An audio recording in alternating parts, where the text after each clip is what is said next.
కొత్త విధానాలు, కొత్త పథకాలు, సంస్కరణలు ఏవైతే ఉన్నాయో కాన్సన్ట్రేటెడ్ ఎఫెక్ట్లు ఈ రాష్ట్రంలో తీసుకురావడానికి జనం కోసం ఆయన ఎట్లయితే తపన పడ్డారో 24/7 ఇప్పుడు ఎన్నికల సమయంలో జనంలో కూడా అలాగే 27వ తేదీ నుంచి పూర్తిగా ఆయన యాత్రలోనే ఉంటారు. యాత్రలోనే హాలిడేస్ వచ్చినా, పండుగలు వచ్చినా అప్పుడు కూడా అక్కడే ఉంటారు. ఆయన షెడ్యూల్ కూడా, ముఖ్యమంత్రి గారి షెడ్యూల్ కూడా అలాగే తయారు చేయింది.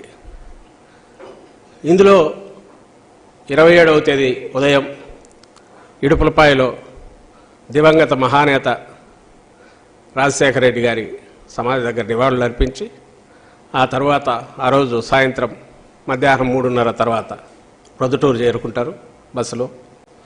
అక్కడ తొలి ఈ మేమంతా సిద్ధం సభ జరుగుతుంది కార్యకర్తలతో, అభిమానులతో.